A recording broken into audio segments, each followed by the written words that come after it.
So we start a new series today, Secrets. Specifically, Secrets of the Kingdom. Jesus, it's recorded in the book of Matthew, is having his ministry kind of put into the public eye, into public view. And he's beginning to kind of walk towards this public ministry and this public persona that's out in front, and people are becoming aware of him. And he has spent now a significant amount of time outside of kind of awakening people to his purpose, to his ideas, to the differences that he brings that the Jewish religion kind of left incomplete. He said, hey, I'm the fulfillment of so many things that the Jewish people have been waiting and longing for such a long time. And it begins to unload this in a very public forum. And then there's this moment where the religious people have gathered together, the religious people who knew all of the details of everything that was supposedly going to be happening, the people that had studied the Old Testament scriptures that pointed to the Messiah at some point.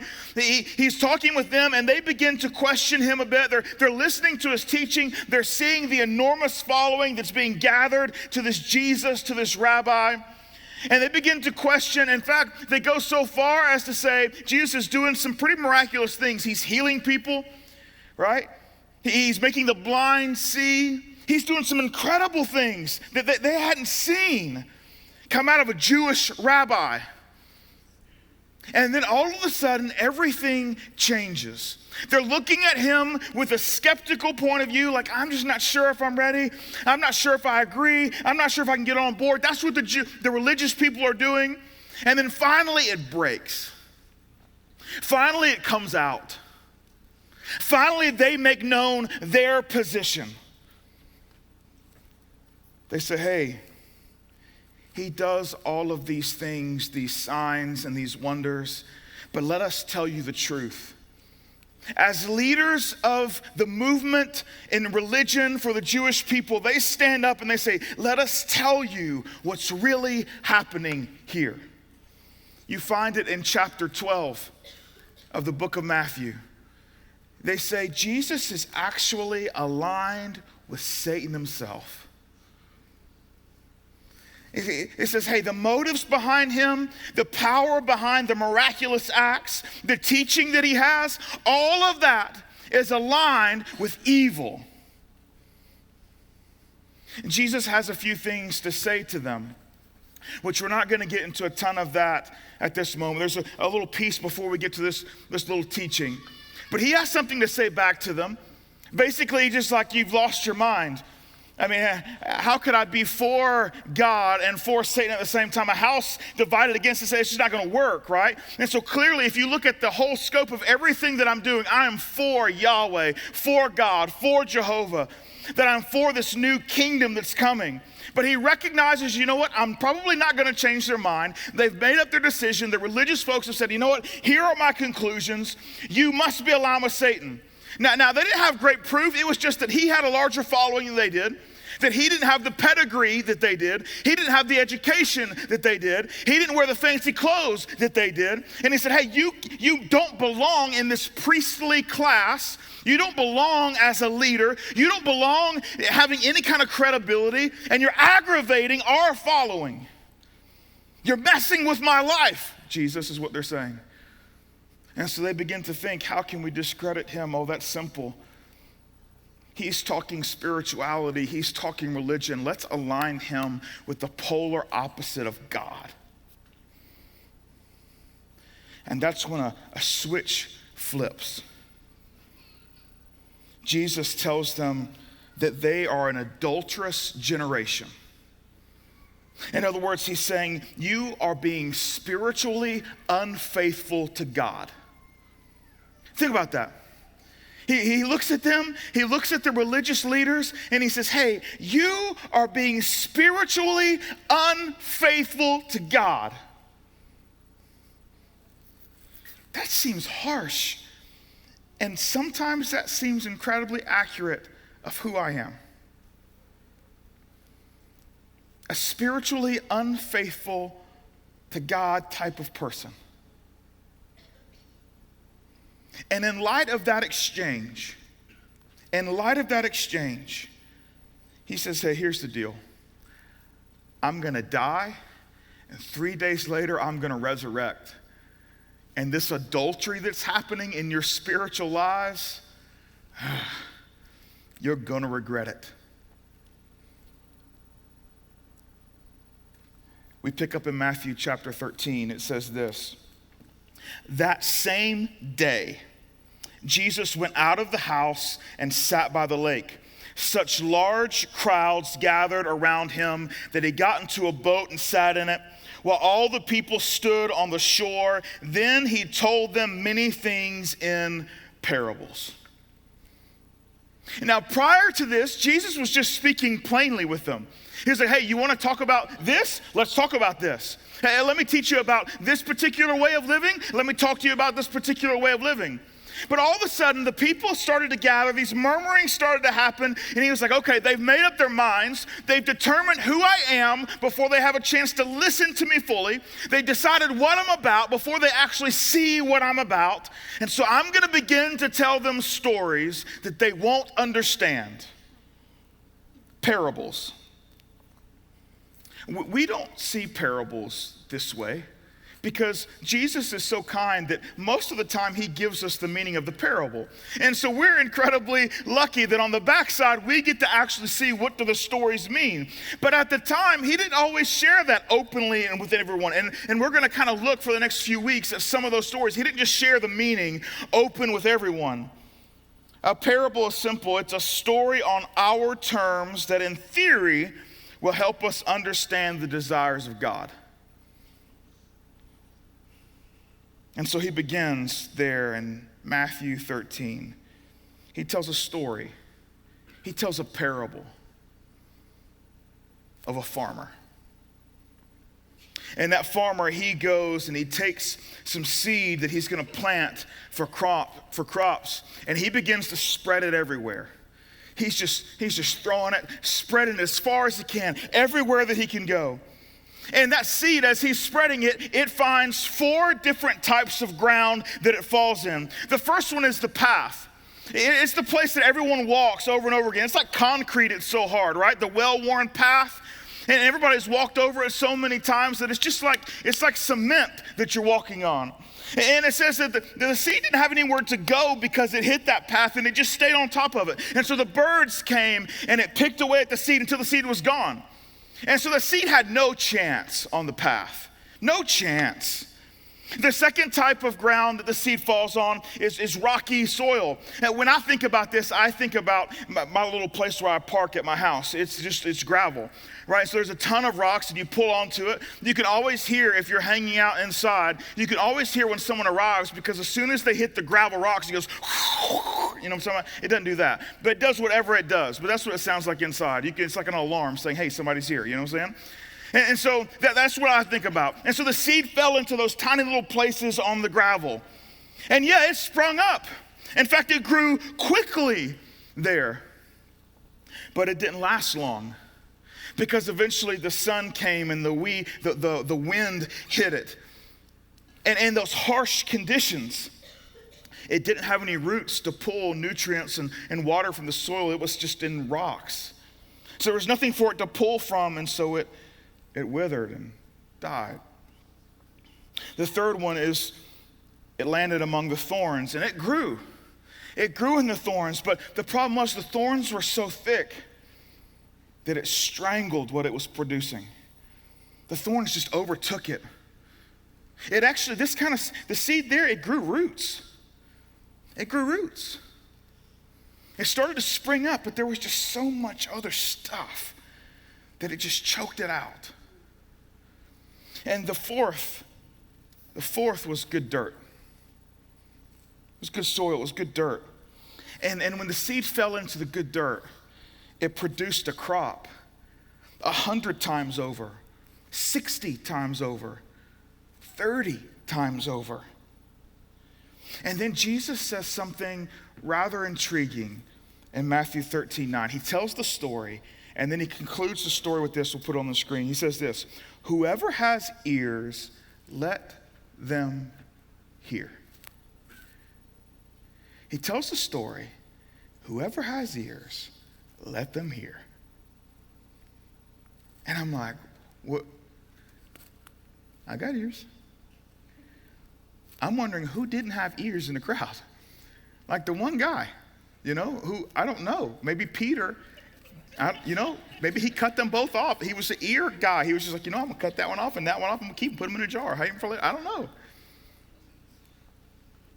He wasn't talking about literal ears, was he? What was he talking about? He's got these people that showed up and said, hey, before I get to you, Jesus, maybe Jesus is there. And while they're approaching Jesus, they're like, I know who he is. I know what he's about. I know what he's going to teach me. Oh, I'm here. Go ahead. I'm here to listen. Let me do that for you again. Jesus is there, and they're here, and they say, hey, I know about Jesus. I know what he's about. I know what he's going to teach me. I know what he wants from me. Oh, Jesus, I'm here to listen. Teach me. He says, no. Whoever has ears, let them hear. Maybe he's saying, hey, maybe he's looking for a little bit of an open heart, right? Maybe he's looking for an open heart. Maybe he's looking for a receptive disposition and to come to him in a posture of, you know what, I'm here to learn, a willingness to learn, right? Maybe that's what he's here for. He's like, that's really what I want. It's not just that you got ears on the side of your head, but that you come to me in a place of, you know what, I'm ready to learn. But here's the thing, I think this is the thing that challenges us the most, but the thing we honestly need to hear the most, and here it comes. You need to, at this moment, you need to take your feet and put them under your seat, because I'm about to step on the toes and the end of everybody should probably really do that. I'm serious. None of you are doing it, but that's what, Mike, you got it. Thank you, Mike. Right? Here it comes. You know what he's trying to say? I need you to come to me with the willingness that you're wrong.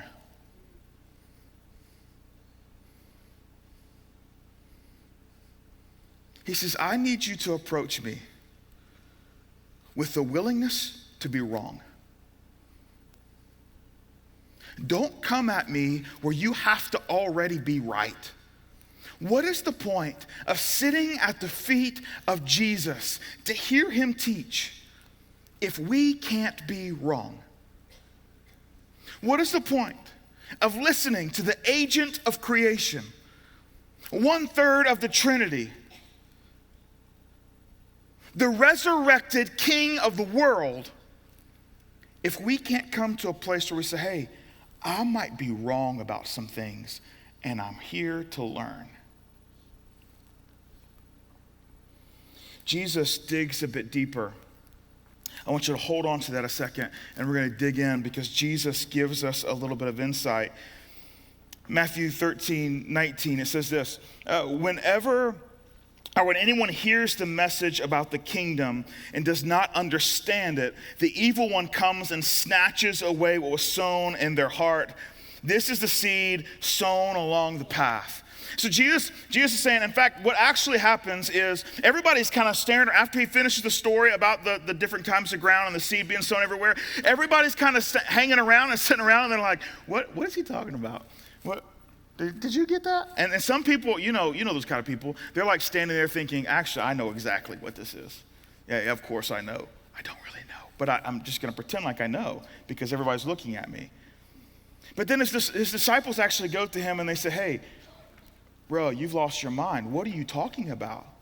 Like, we have no idea what you're saying. Like, just yesterday, the day before that, and the day before that, you just talked plainly to all of us. And now you're starting this story thing. But what is it? And he looks at the disciples and he says, hey, for you, I'm willing to give the secrets of the kingdom. To you, I'm willing to give the secrets of the kingdom. And that's when he begins to explain, not to the masses, not to the crowds, just to the disciples.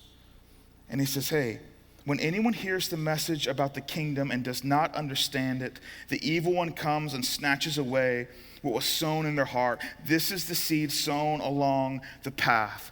In other words, that concrete, that hard, that well-worn path that when the seed hits it, there's nowhere to go, it just sits on top. That kind of thing, when that happens, he said, hey, what's happening there is they're just not understanding the message about the kingdom. They hear the message about the kingdom of God, but they don't get it. They don't understand it. They decided ahead of time, from the very beginning, that they already knew what it was about. And so when they begin to hear things that Jesus is saying, it doesn't line up with what they had determined they were already willing to believe. And so like, no, this can't be what you mean. I know this is what you're saying, but this can't be what you mean. And the two don't. And so they just harden themselves. And so everything that Jesus gets, it just sits there on top. They're like, no, there's no room for what he's saying here. There's no room because I'm so well worn. I've already decided what I will be, who I will be, what I will believe, what I will give my life to. I've already decided. So there's no room for you to add anything else. As I attempted to look back, I can't tell you how many times I've heard this message preached as I sat in seats in an auditorium or in a sanctuary or in an arena or where just so many times I've heard people talk about this. And so as I was thinking about it, I was like, you know what? What's one thing that I could maybe bring some clarity to? Because it's something that I think a lot of us probably have heard this. Even if you're not someone who goes to church, there's a really good chance you've heard this story before. So what's one thing we can make it? Man, what's the real practical piece? And so I put together just a list of some common things that you will hear individuals say that belong to these four categories. Phrases that you'll hear them say outside of their mouth, right? So phrases you will hear people of the path say. I can't believe in a God that allows the innocent to suffer.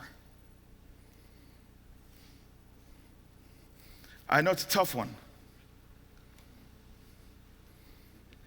But that's what you can know. I can't tell you how many friends I have that would say that thing to me, that have said that thing to me. Like, Clint, I love what Foundation's doing, but I just can't get behind the Jesus and God thing because there's too many disgusting things happening in our world for this God you serve to be just sitting by idly and doing nothing. And they already decided this must be what God does. God must be the person. In order to be God, he must be the one who intervenes every single time there's injustice in every single moment in everyone's life across the globe. That he is the Justice League, nonstop, 24 hours a day, 7 days a week. No matter what, if there's injustice, he must step in order to fulfill their definition of God. And so when all of a sudden this teaching of Jesus begins to sit there like, nah, I've already decided what you must be. There's no room for what you actually are. The second thing you will hear people of the path say is this: I can't believe in a God that would offer forgiveness to people who have fill in the blank.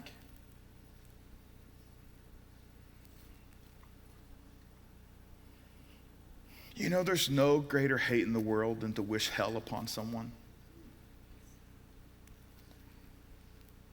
If we had a really good grasp of eternal damnation, of hell, if we had a really good grasp, it's something we can say flippantly. As we get in heated arguments, I'm sure it's come out of many of our mouths, I hope you roast in hell. There's a special spot in hell for you, right? At the end of the day, there's no greater hate in the world.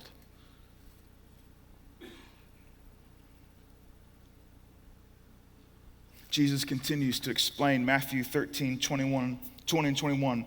The seed falling on the rocky ground refers to someone who hears the word and at once receives it with joy. But since they have no root, they last only a short time. When trouble or persecution comes because of the word, they will quickly fall away. There's just no roots. And so you will hear people of the rocks say, I was following God until he took my dad or mom or brother or sister or friend from me too soon. That I was all in. And I was head over heels in love with the church, with the bride of Christ. that I'd given my life to God, but then when that moment happened, when that thing happened in my life, I just can't get past it, and I blame God for it. I blame God for it.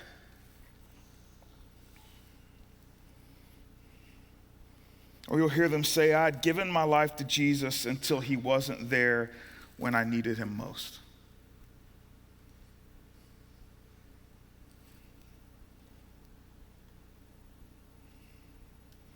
It's a root issue. It's hey, the sun has gotten so hot. The wind has gotten so just violent that I haven't gotten myself deep enough to withstand the trials and the issues that happen normally and naturally in life. Because here's the thing, the seed that was in the good soil wasn't too far from the rocky soil. And one has a yield, has a fruit, produces a crop, and the other one vanishes. The seed is the same. The amount of time for germination and all, that's the same. The difference was their roots. It's difficult. You see, when you've come to Jesus, having already decided what you want to hear, it puts you at a disadvantage. Because the truth is, even in our greatest imaginations, we can't create a good and perfect God. We have perceptions of perfection, but none of us have actually seen it before. We don't understand perfect justice or perfect grace or perfect mercy. We have the limits of what we can comprehend, and we say, you know what, I'm pretty sure this is how it's going to work out, but at the end of the day, we don't. We have our very best that we can do with our minds and our emotions, but at the end of the day, we just don't. So I guess here's one of the questions we've got to ask. As you read and study, are you searching for ways to make Jesus fit into your worldview, or are you allowing God to shape your worldview?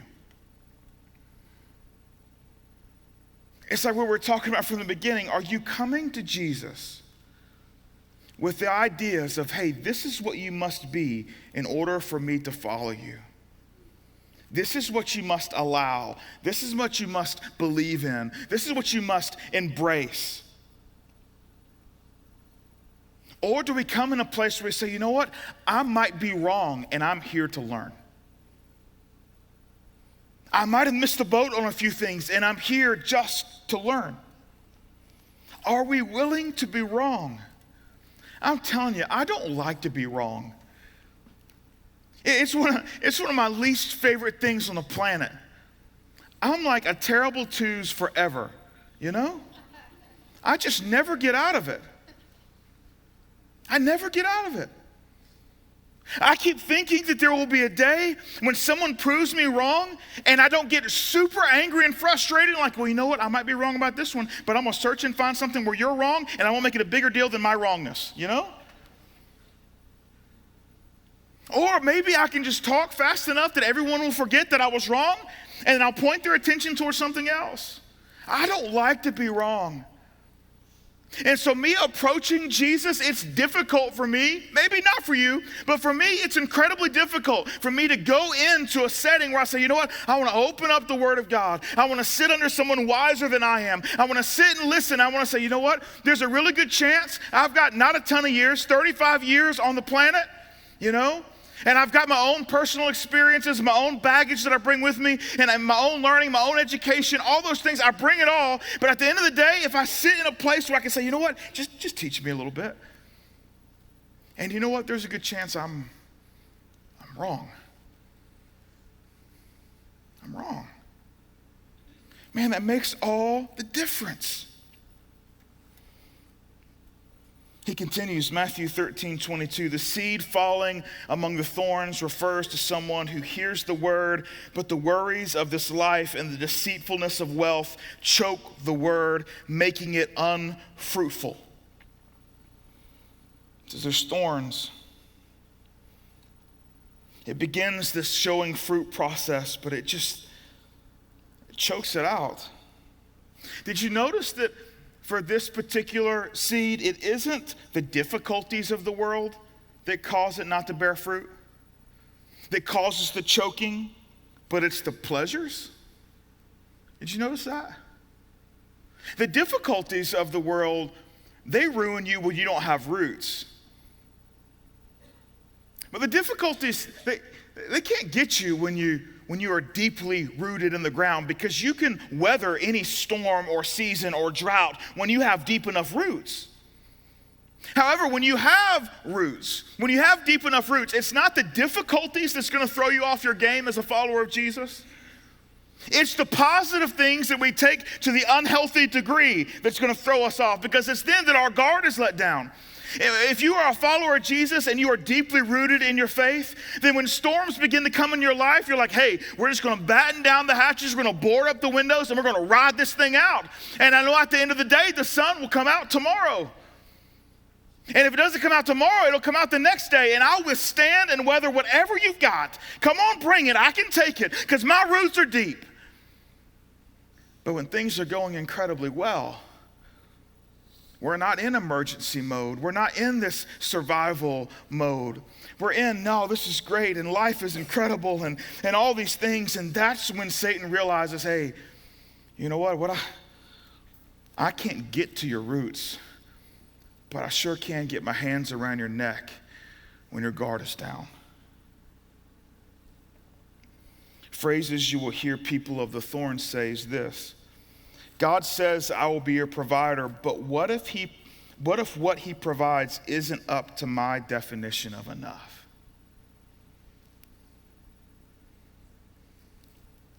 Let that one sit for a moment. What if what he provides isn't up to my definition of enough? How scary is that?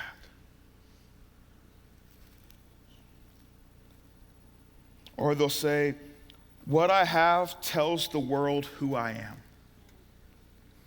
What I have tells the world who I am.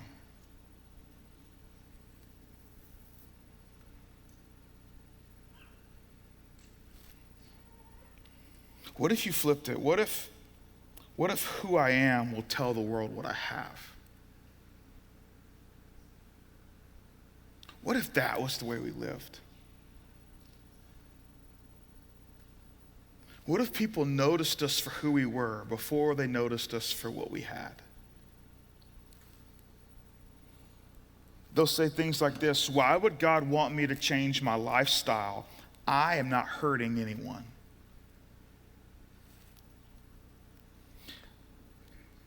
People of the path or people of the thorns say, this is my life, and I want to live it my way. That's tough.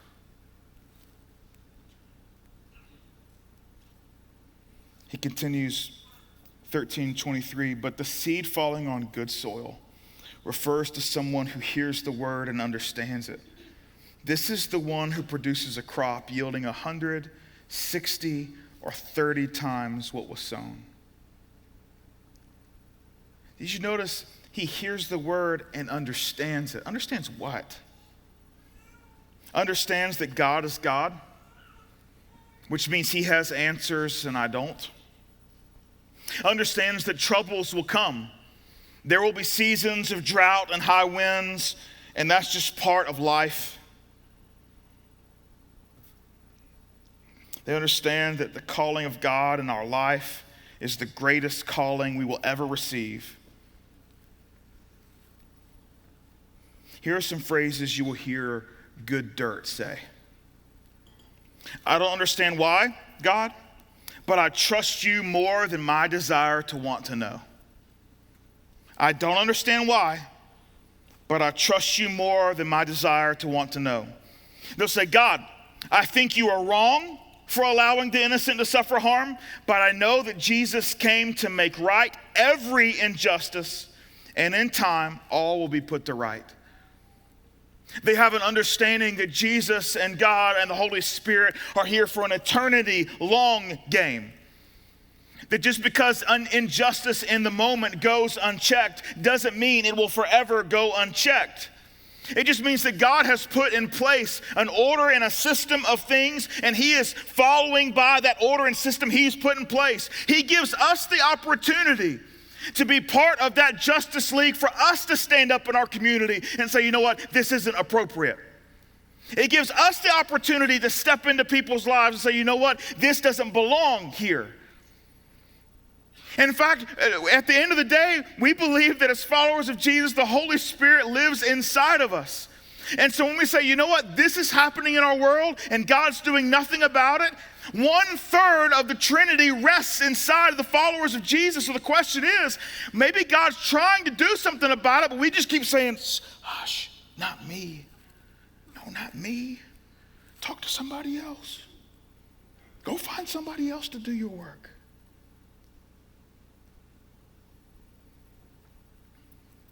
That's what people of good dirt say. They say, God, my heart is broken. I don't know if it can heal this time. The loss is too much, and I need Jesus to do a miracle in me. They just acknowledge, hey, my life right now is in the trash can, and I don't see how to get it out. But I know, Jesus, you've got a way, and I know that way isn't going to make sense to me. It must take a miracle. And I'm willing to allow you to move in my life to make that happen. And I'm expectant that that can happen in my life because I'm a follower of the Most High God. Because I'm good dirt. Because I'm good dirt. They say, God, you know what I need and what I want. Let me be satisfied with what you provide. And should you provide me with more than enough, infect me with a generous spirit. That's what good dirt says. That's what good dirt says.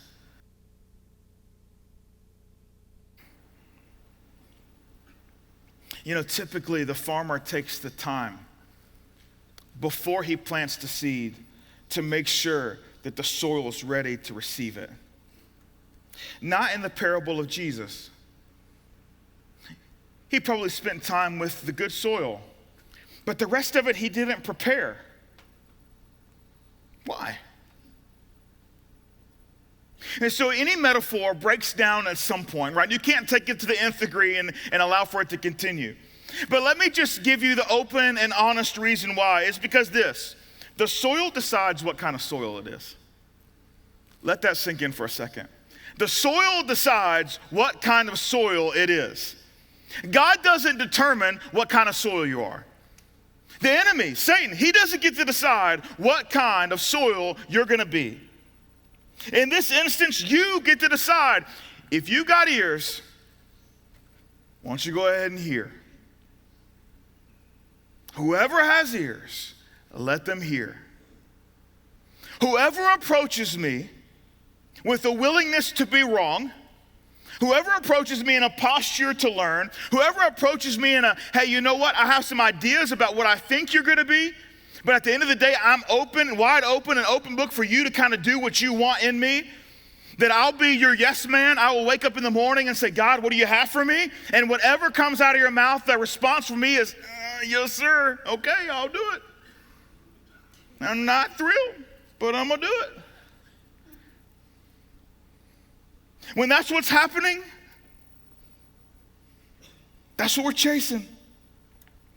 We get to decide. The path says, I want God to be who I know God has to be in order for him to be God to me. That's what the path says. That's the choice. I want God to be who I know God has to be in order for him to be God to me. That's their choice. The rocks, they say the good news is so good, but to transform my life requires too much investment. I love the surface level Jesus, but roots, those roots take too much work. Thorns, it's my life. I love Jesus, but I also love my life. Good soil. I don't have all the answers, but I choose to follow Jesus without them. I don't have all the answers, but I'm going to choose to follow Jesus without them. Jesus looks at these religious people and says, hey, you have been spiritually unfaithful to God. That's your choice, he says. You are the one choosing to be spiritually unfaithful to God. He just said, here's the deal. For the last however much time I've been bringing my ministry into the forefront, into the public eye, I've just spoken to you plainly. But from now on, from here forward, a huge chunk of what I'm going to say, I'm going to tell it to you in parables, because if you got ears, you'll hear it. And if you've already decided what I must be, it's a waste of time anyway. Because ultimately, it's your choice. But how freeing is that, church? How freeing is that you aren't forced to listen to Jesus and to receive what he says because he's right, and he is right. But you aren't forced. You get to decide. And it's completely up to you. That's real freedom. Now, what's not as freeing is that Jesus is also predicting how the story ends for your choice. But it's still your choice. Because you're saying, hey, you know what? If I want to choose the other three, Jesus is wrong. Jesus must be something different than what he says he is, because I've already decided what kind of God I'll follow. I've already decided what kind of Savior I need. And God's like, I made you. I know what you need. I know who you need to follow. And you're like, yeah, but I've already made up my mind. And it's your choice. I asked a question last night on our social media. Are you interested in having every single thing that God has planned for your life? Are you interested? Everybody said yes. And so I went and I hit no on the poll, just so that someone would have some confidence. You know what? Okay, I'm not the only one. I'll hit no too. Nobody else said no with me. I'm sure our staff is going to look at this and say, why did Clint say no? Why did he do that? Everybody said yes.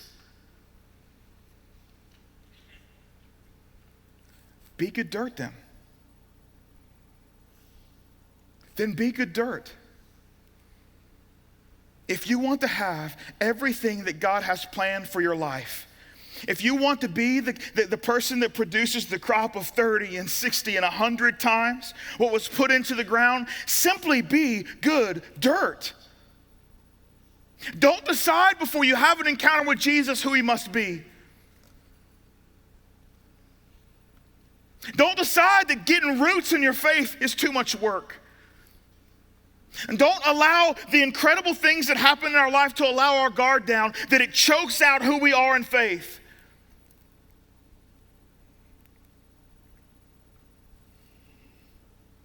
Be good dirt. It is my hope that FOMO in the spiritual world becomes a real thing. For those of you who are not in on the FOMO thing, the fear of missing out. That is my hope for you this morning. My hope is that you're sitting here and you're saying that this is the tension you're wrestling with. This is my hope. I don't know who this is, but this is my hope. I hope that you're saying, you know what, I actually don't want to miss out. I'm serious. When I hit yes, or I would have hit yes if I had seen it, I actually don't want to miss any. If God's got something planned for me, then I know it must be good. And so I don't want to miss out on any of that. But I'm pretty sure I'm not good dirt because I've already decided this. And I'm not willing to be wrong about this. That's the posture that the religious people came to Jesus with. As they were approaching him, they already decided, he must be this to be my God. He must teach this to be my Savior. He must believe in this to have influence in my life. And they sat at his feet and said, teach me. But they didn't really want to be taught. They just wanted to be pleased. Be good dirt, or you will miss out. The first secret of the kingdom. The first secret of the kingdom. is you get to choose what kind of dirt you are. Most people don't know that. It's all up to you. Be good dirt.